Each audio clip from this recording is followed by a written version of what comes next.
오늘 저에게 주신 하나님의 말씀은 디모데전서 5장 17절로 25절 말씀입니다. 디모데전서 5장 17절로 25절 말씀입니다. 저가 한 절씩 나누어 읽겠습니다. 잘 다스리는 장로들은 2배나 존경을 받게 하여라. 특히 설교와 가르치는 일에 수고하는 사람들을 더욱 그렇게 하여라. 성경에서 말하기를 곡식을 밟아 떠는 소의 입에 망을 씌우지 말라고 했고, 일꾼이 자기의 품삯을 받는 것을 마땅하다고 했다. 장로에 대한 고소는 2-3 사람의 증인이 없으면 받지 말라. 죄를 지은 사람은 모든 사람 앞에서 꾸짖어 다른 사람들도 두려워하게 하여라. 내가 하나님과 그리스도 예수와 택하심을 받은 천사들 앞에서 엄숙히 명한다. 너를 이것을 편견 없이 지키고 아무 일도 불공평하게 처리하지 말라. 아무에게도 경솔하게 안수하지 마라. 다른 사람들에게 죄에 동참하지 말고 너 자신을 깨끗하게 지켜라. 이제부터는 물만 마시지 말고 내 위장과 잦은 병을 생각해 포도주 조금씩 먹도록 하여라. 어떤 사람들의 죄는 변명해서 먼저 심판을 받고 또한 어떤 사람들의 죄는 그 다음에 심판을 받는다. 다 함께 읽겠습니다. 이와 같이 선한 일들도 명백히 드러나고 그렇지 않는 것들도 숨길 수 없다. 아멘. 여러분, 하나님의 말씀 여러분과 함께 하길 주의 이름 축복합니다. 성령의 능력이 여러분의 삶을 붙잡길 주의 이름 축복합니다. 오늘날 교회는 7이라는 것이 사라졌습니다. 왜냐하면 교회는 불편한 일을 피하고 싶어하고, 성도는 누군가의 죄나 잘못된 이야기가 나오면 교회를 옮기는 것을 선택하기 때문입니다. 그러나 7위는 비록 그 과정이 힘들고 고통스럽지만 근본적인 목적은 사람을 정죄하는 것이 아니라 돌이키고 공동체를 강화시키는 데 있습니다. 오늘 바울이 이것에 대해서 디모데에게, 또 에베소 교회에게, 그리고 지금 우리에게 어떤 권면을 하고 있는지 살펴보기를 원합니다. 장로들에 대한 예우와 권징에 대한 부분이 오늘 본문의 말씀입니다. 첫 번째는 이 예우에 대한 부분이죠. 그게 바로 17절과 18절 말씀인데요. 여러분, 예우에 있어서 중요한 것은 여러분 존중입니다. 여러분, 존경은 존중으로부터 시작되는 것입니다. 존경은 상대의 인격이 기준인 것이죠. 상대의 인격과 성품과 행위가 훌륭하다고 여겨질 때 그것을 따르거나 공경하는 것을 이야기합니다.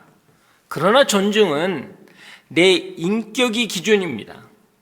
상대방을 평가하는 것이 아니라 상대방의 인격이나 성품과 관계없이 귀하게 여기는 것을 말하는 거예요. 그래서 존중에는 섬김이라는 이미지가 담겨 있습니다. 존경을 받고 안 받고는 상대방의 기준에 의해 결정되지만, 존중은 그 상대의 상태와 전혀 상관없이 나의 성숙함의 정도에 달려 있다라는 것입니다. 여러분, 신앙인에게서 존중이라는 인격적 기본 자세가 없으면 누군가를 존경한다라는 것은 나에게 유익이 되거나 나에게 잘해 주었을 때 느껴지는 여러분 일시적인 감정에서 나오는 감동일 수 있기 때문입니다. 그래서 존경은 상대적이지만 존중은 절대적인 내면 체계에서 나온 나의 인격적 성숙의 척도라는 거예요. 그래서 영성은 여러분 밖에서 들어오는 게 아니라 안에서 나오는 겁니다. 어떤 밖의 영향력으로부터 내가 반응하는 것이 아니라 내 안에 있는 성령께서 나를 주장하시고 나를 온전케 할 때 이루어지는 게 여러분 영성이라는 거예요. 그리스도인들은 상대방의 인격이나 성품이나 행동과 상관없이 상대방을 존중할 수 있어야 합니다. 이것이 신앙인의 태도가 되어야 하고 이러므로써 성숙한 그리스도인이 될 수 있다라는 거죠. 오늘 본문 17절의 말씀은 잘 다스리는 장로, 설교와 가르치는 일에 수고하는 사람을 존경하라고 되어 있습니다. 여러분, 존경은 헬라어로 티메라고 하는데 그것은 값을 지불하다라는 뜻도 있기 때문에 존경한다라는 것은 귀하게 여기는 마음으로 그 가치를 인정하고 값을 지불하는 것입니다. 이스라엘 백성들이 제사장의 필요를 채우는 의무를 다하지 못했을 때 여러분, 제사장들은 그 역할을 감당할 수 없었고 그 결과 이스라엘은 빠르게 타락의 길로 빠질 수밖에 없었습니다. 이러한 일을 막고 역할을 온전히 수행할 수 있도록 영적 지도자들에게 부족함이 없이 지원하라는 섬김의 뜻이 있다라는 거죠. 여러분, 수고에 대한 가치를 알고 인정하여야 한다라는 겁니다. 우리는 내가 하지 않는 일에 대해서는 그 수고가 어떤 건지를 모를 때가 참 많습니다. 그래서 존중이 필요한 거예요. 존중은 어떤 일에 대해서 보이지 않는 수고에 대해서 생각하고 인정하는 것이기 때문이에요. 내가 보아지는 상대가 아니라 상대가 하고 있는 일에 대해서 내가 그것을 인정해 주는 것, 이것이 존중이라는 겁니다. 그래서 우리 가정 안에서도 남편이, 아내가, 자녀들이 부모에게 존경스럽지 않다라는 단어를 쓸 때 꼭 기억해야 하는 것은 나는 그를 존중하고 있느냐라는 거예요. 존중하는 마음이 없이 존경이라는 것은 단순히 내 안을 울리는 어떤 감정적인 것일 수 있어요. 나한테 잘해주기 때문에, 내가 편하기 때문에, 나에게 유익이 되기 때문에 그것은 여러분 존경이 아니라는 거예요. 이사야도 예레미야도 그 땅 이스라엘 백성들에게 존경받지 못했습니다. 왜? 그들은 나에게 유익이 되지 못했기 때문이에요. 우리는 망한다고 하기 때문이죠. 내가 죄를 지었다라고 이야기하기 때문이에요. 사랑하는 여러분, 신앙의 본질은 여러분 존중에서부터 와야 한다라는 겁니다. 저는 처음 부천 온누리교회 왔을 때 가장 감동이 되었던 분들이 있어요. 러빙엔지였습니다. 그분들 보니까 와서 매일 주일날 와서 화장실 막히면 다 뚫고 변기통 닦고 하는데 제가 매주 그분들을 만나 뵀는데 아무리 봐도 그분들은 이런 일을 할 분들이 아니에요. 근데 그 일들을 감당하시더라고요. 제가 더 감동됐건 이 코로나 시기에 사실 이 본당이라는 면적은 공동체가 돌아가면서 청소를 했기 때문에 청소하는 사람이 없어요.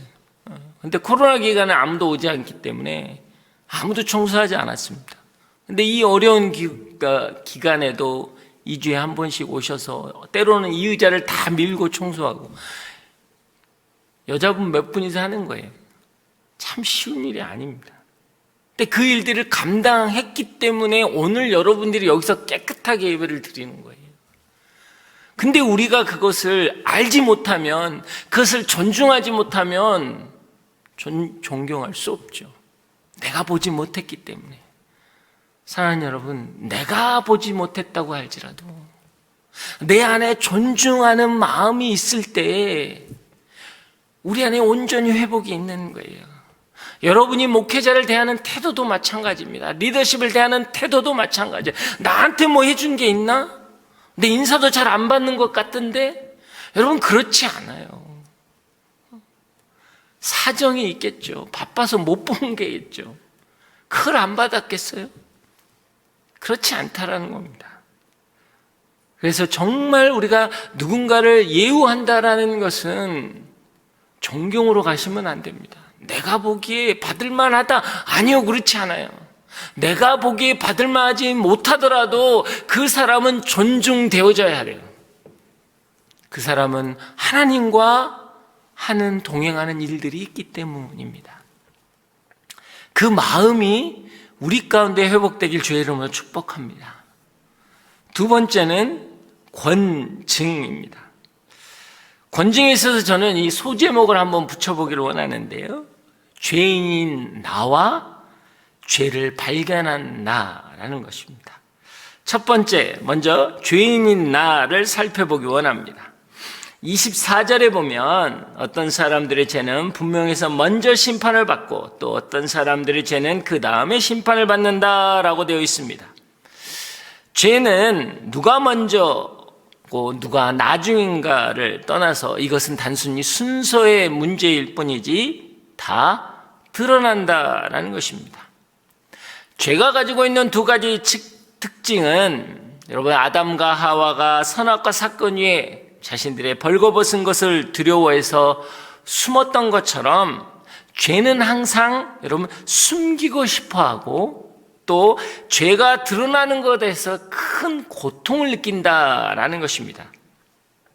근데 여기서 재밌는 것은 죄를 짓는 것보다 죄를 들키는 것을 더 무섭게 느낀다는 거예요.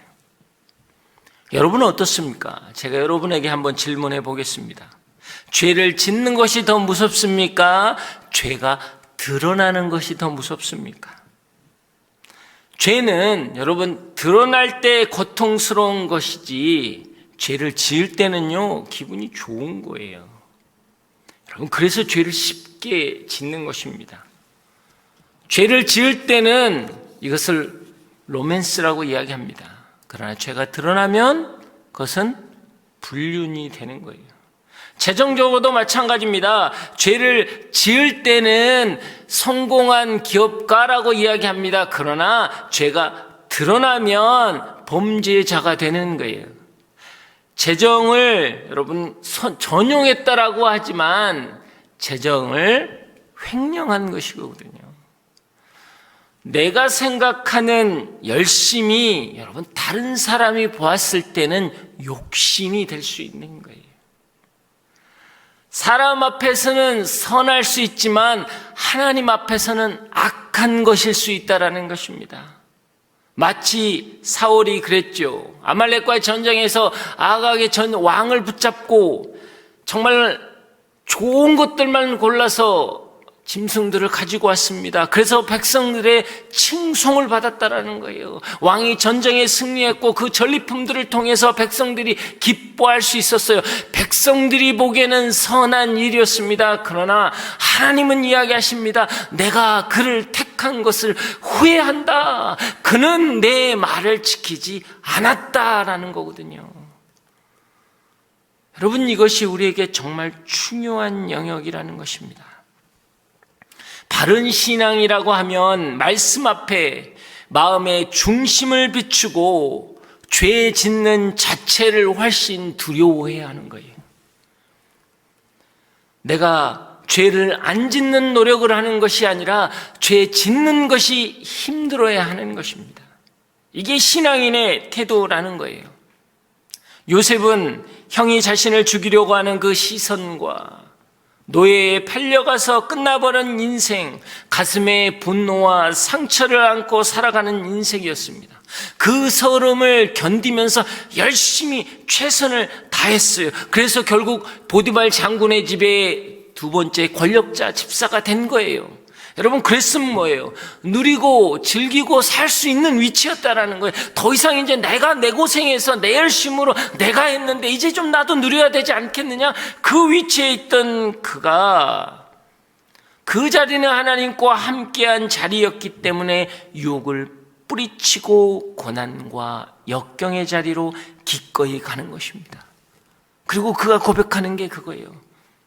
여호와 하나님 앞에 범죄하지 않겠다. 죄를 안 지으려고 노력하는 게 아니라요, 죄를 짓는 게 힘든 거였어요. 자기가 노력해서 얻은 것이 다 포기되는 일이라고 할지라도 죄 앞에서는 그가 단호할 수 있었다라는 것입니다. 다니엘을 보십시오. 나라가 망했습니다. 결국은 노예로 끌려온 인생이었어요. 그런데 운 좋게도 여러분 인재로 뽑혀서 이제는 그 나라에서 성공한 인생이 되었습니다. 이 성공을 지키기 위해서는 정치적으로는 타협하고 가야 하는 인생이었어요. 그러나 그 자리는 항상 믿음의 자리였기 때문에 사자의 굴 앞에서도 기도의 자리로 나아갈 수 있었다라는 겁니다. 이것이 바로 우리가 신앙에 대한 우리의 모습이 되어야 되는 거예요. 그래서 우리는 항상 죄인인 나를 먼저 발견할 수 있어야 합니다. 두 번째는 그 다음에 그러면 죄를 발견한 나를 한번 살펴보기를 원합니다. 누군가의 죄가 나에게 드러났을 때 나는 어떻게 할 것인가? 오늘 이어지는 본문은 장로들의 죄를 어떻게 다루어야 하는지를 오늘 성경은 이야기하고 있습니다. 여러분, 죄는 말씀의 원칙에 따라 엄중하게 다루어야 합니다. 그것이 나에게 불편함을 가져오고 나에게 어려움이 된다고 하더라도 말씀의 원칙을 포기해서는 안 되는 거예요. 말씀의 원칙을 포기하는 순간 우리는 거룩이 포기되기 때문입니다. 포기하면 그 순간은 편할 수 있지만 결국은 우리의 신앙은 무너지는 거예요. 그래서 분명한 원칙을 오늘 19절에 이야기하고 있습니다. 장로에 대한 고소는 두세 증인의 사람의 증인이 없으면 받지 말라라고 되어 있다라는 거예요. 이 엄중함 속에는 반드시 원칙과 기준이 있어야 된다라는 거죠. 두세 증인이 있어야 한다라는 말은 죄를 확증할 수 있는 확실한 증거가 있어야 한다라는 거예요. 여러분, 교회의 지도자들은 생각이 다른 많은 성도들을 대하기 때문에 여러분, 의견 대립은 항상 있습니다. 그래서 비난의 대상이 될 수 있습니다. 그러나 우리가 조심해야 할 것은 대적 마귀는 이 점을 노리고 교회를 분열시키기 위해서 여러 가지 악한 일을 꾸미는 겁니다. 그래서 오늘 사도 바울은 이 고소라는 단어가 신약에서 여러 번 쓰였는데 그 중에 하나가 뭐냐면 유대인들이 아무런 이유 없이 예수를 고소한다 할 때 그 단어를 쓰면서 상기시키는 것입니다. 그래서 이 고소는 굉장히 신중해야 한다는 거예요. 때로는 우리가 어떤 일을 알게 되어서 그것이 불평이나 불만의 이유가 될 수 있습니다. 그러나 그 입술의 고백은 정말 조심해야 되는 거예요. 그것은 내가 뭔가를 알고 있다고 이야기하는 거지만 다른 영혼들에게는 여러분 고소하는 것이거든요. 그 사람의 잘못을 드러내는 것이기 때문에 그 사람이 이런 일을 했대, 어떻게 그럴 수가 있지? 라고 내 입장에서 이야기하는 것 같지만 이것은 공동체 안에서는 고소가 되는 거예요. 그렇다면 그것은 분명한 검증 작업이 있어야 한다는 거예요. 그것이 정말 내 감정에서 나온 것인지 그게 확실한 것인지를 내가 알지 못한다면 일단은 여러분 침묵해야 한다라는 것이죠. 또 여러분 두세 증인이라는 것은 주관적인 시각이 아니라 객관적인 시각이 필요하다라는 겁니다. 내로남불이라는 게 무엇입니까? 나에게는 관대하고 상대방에게는 엄중하다라는 이야기입니다. 때론 여러분 다름과 틀림에 대해서 여러분이 구분하지 못할 때가 있다는 거예요. 우리는 다른 것을 틀렸다라고 이야기할 때가 참 많습니다. 저 같은 경우도 보면 제 아내하고 연애하고 결혼할 때 제일 힘들었던 게 하나가 뭐였냐면 저희 아내는 이 생일을 잘 챙기지 않아요. 저희 집은 그 시골이라고 해도 저희 집은 제가 생일이면 어머님이 생일상을 차려주실 때 계란말이를 하나 해도 상추를 밑에 깔고 계란말이를 올리고 그럼 당근으로 데코를 해주셔서 주시거든요. 그래서 이 생일은 굉장히 중요하게 생각하는데 연애하고 결혼할 때 이 생일을 안 챙기더라고요. 생일을 챙기면 되게 당황스러워 하더라고요. 너무 화가 나는 거예요. 사람들한테 아니 내가 뭘 잘못했냐고, 아니 생일은 축하해주고 막 해야 되지 않냐고. 그래서 한때는 이게 있잖아, 풍선 막 준비해가지고 꽃다발 케이크 준비해가지고 레스토랑 예약하고 그랬다가 이런 거 하지 말라고 너무 상처를 받은 거. 자기 집은 이런 거 잘 안 한대요. 제가 그 집안 참 이상한 집안이라고. 그 이야기 한마디 했다가 난리가 났습니다. 뭐 생일 갖고 왜 이상한 집안은 왜 집안까지 들먹이냐고 해가지고. 아니, 이상하잖아요, 집안이. 왜 생일을 안 챙겨. 할렐루야. 네. 그래서 나중에 한 거는 동네가 그 동네에 무당집이 있었는데 이렇게 워낙 무속신앙을 잘 저희 장모님이 깊이 섬기다 보니까 이게 무당들은 자꾸 누구를 축복하면 귀신이 샘낸다고. 그래서 그런 거 하는 거 아니라고. 그게 너무나 익숙해진 문화에 살았던 거예요. 그래서 생일은 한 번도 세본 적이 없는 거예요. 다른 문화에 산 사람을 저는 틀렸다고 하는 거예요. 생일은 당연히 축복을 하는 거니까. 여러분, 우리가 때로는 범할 수 있는 그런 거라는 겁니다. 여러분, 이해할 수 없는 행동은 차마 말하지 못한 이유가 될 수 있는 거예요. 제 아내가 그러면 우리 집이 무당을 섬겨서 그랬다고 그럴 수는 없잖아요. 우리가 정말 이해할 수 없는 그 행동들은 차마 말할 수 없는 이유가 된다면 우리는 다시 한번 생각해 봐야 하는 겁니다. 그래서 우리의 가정, 자녀, 공동체는 고개를 흔드는 것이 아니라 고개를 끄덕이는 곳이 되어야 한다라는 것이죠. 십자가는 무엇입니까? 나무에 달린 자마다 저주받은 자라. 그래서 왜 저러지? 라고 해서 여러분 예수를 배척한 거예요. 그런데 그 십자가는 자기의 민족의 죄를 구원할 자라는 것을 알면 그렇구나 라고 할 때 우리 안에 믿음의 역사, 성령의 역사가 여러분 생기는 거예요. 우리의 공동체에서도, 우리의 가정에서도, 우리의 배우자와 자녀들 가운데도 마찬가지입니다. 왜 저러지? 라고 하는 데에서 그렇구나 라고 나는 나의 고백이 바뀌면 그때부터 변화가 일어나는 거예요.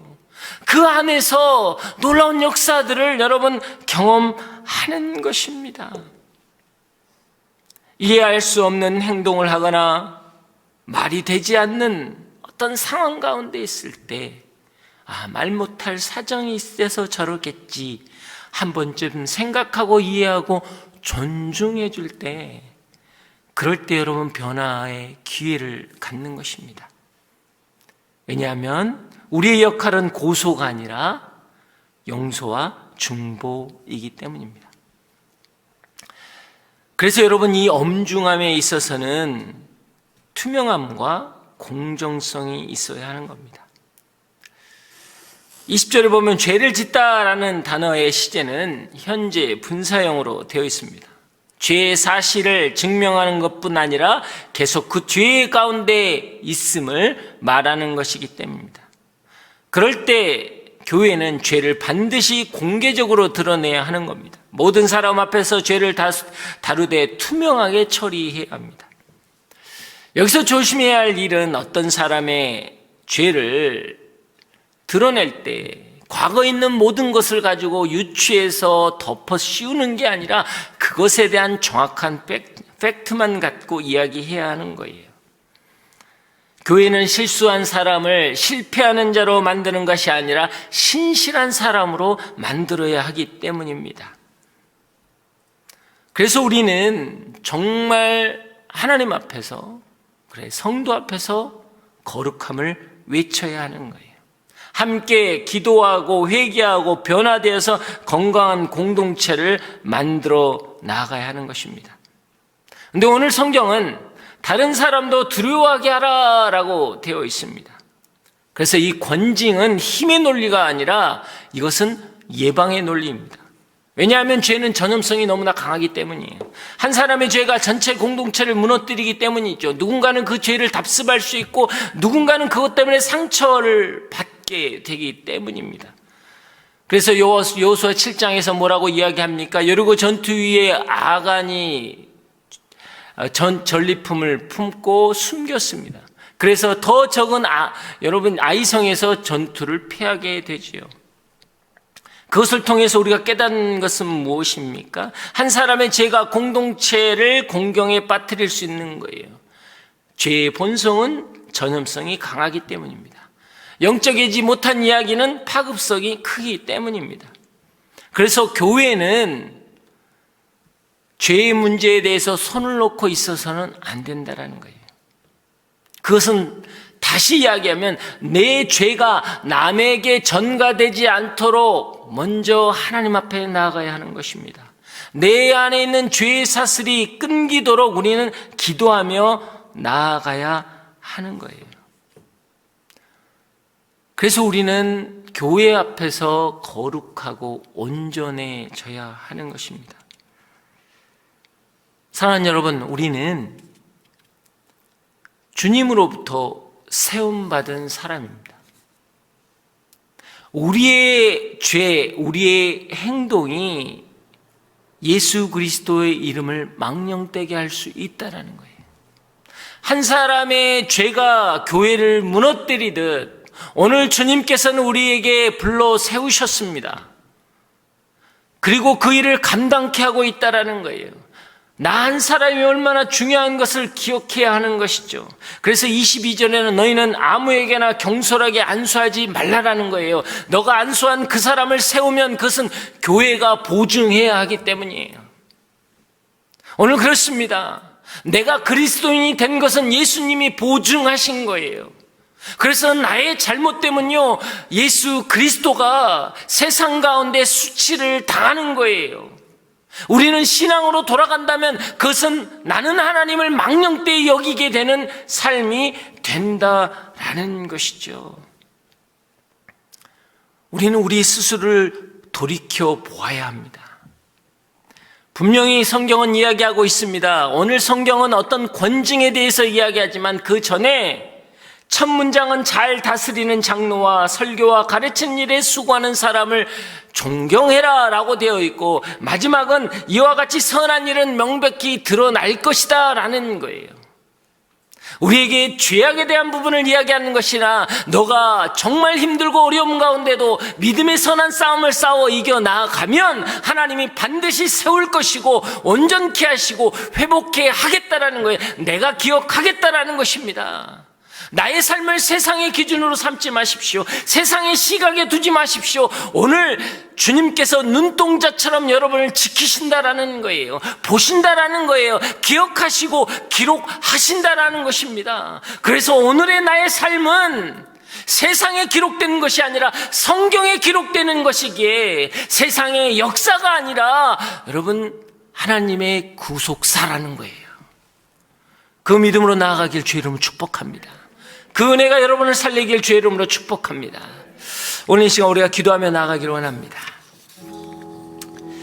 사랑의 하나님 아버지, 그렇습니다. 이 땅은 존경할 만한 사람이 없다라고 합니다. 그래서 나는 힘들고 어렵다라고 합니다. 그러나 먼저 내가 존중하기를 원합니다. 내 배우자를 존중하기를 원합니다. 내 자녀를 존중하기를 원합니다. 교회의 성도들, 내 순모임하는 그 지체들을 존중하기를 원합니다. 그 사람의 가치가 소중한 거예요. 그 사람이 그 자리에 있는 것이 소중한 거예요. 예수님의 핏값으로 산 인생이기 때문입니다. 내 안에 그 마음이 회복되게 하여 주시옵소서. 그것을 통해서 우리가 함께 나아갈 때, 바라볼 때, 기도할 때 하나님의 놀라운 역사가 일어날 것입니다. 내 자녀는 소중한 자입니다. 내 배우자는 소중한 자입니다. 우리의 공동체 지체는 소중한 자입니다. 주님, 그 믿음으로 나아가는 자 되게 하여 주시옵소서. 다 함께 주여 외치고 기도합니다. 주여! 사랑의 하나님 아버지, 그렇습니다. 하나님, 그 사람의 됨됨이나 성품과 상관없이 그의 인생은 존귀한 자입니다. 예수의 핏값으로 산 그의 인생이기 때문입니다. 내가 자녀들의 행동이나 태도를 보지 않기를 원합니다. 내 배우자의 언어에 민감한 것이 아니라 그 배우자를 품고 있는 있는 하나님의 마음, 그 하나님의 희생과 하나님의 역사하심을 바라보게 하여 주시옵소서. 지금은 구원받을 때라고 이야기하십니다. 지금은 은혜의 때라고 이야기하십니다. 그 은혜가 나에게 있게 하여 주시옵소서. 하나님 아버지, 그렇습니다. 내가 먼저 그리스도 안에서 변화되기를 원합니다. 상대방을 평가하고 정죄하는 것이 아니라 내가 먼저 하나님 앞에 온전케 되어서 하나님 바라볼 때, 하나님 예수의 시선으로 그의 영혼을 바라볼 때 하나님의 놀라운 역사가 일어날 것입니다. 주여 역사하여 주시옵소서. 주님 붙들어 주시옵소서. 주께 돌아가며 다시 한번 내 인생을 바라보게 하여 주시옵소서. 사랑의 하나님 아버지, 그렇습니다. 죄를 안 지으려고 노력하는 것이 아니라 죄를 짓는 것이 힘들어지는 인생이 되길 원합니다. 요셉처럼, 다니엘처럼 내 노력과 내 헌신으로 받은 결과라고 할지라도 하나님, 내가 믿음을 지키는 자리라면 내려놓겠습니다. 내가 믿음을 지키는 자리라면 하나님, 내가 포기하겠습니다. 지금 내 가정 가운데 염려와 근심이 있습니까? 여러분의 인생의 삶 가운데 분노와 좌절과 낙담이 있습니까? 여러분, 그 믿음을 지키기 위해서는 그것을 내려놓으셔야 합니다. 하나님과 함께하기 때문에 기도의 자리로 나아가십시오.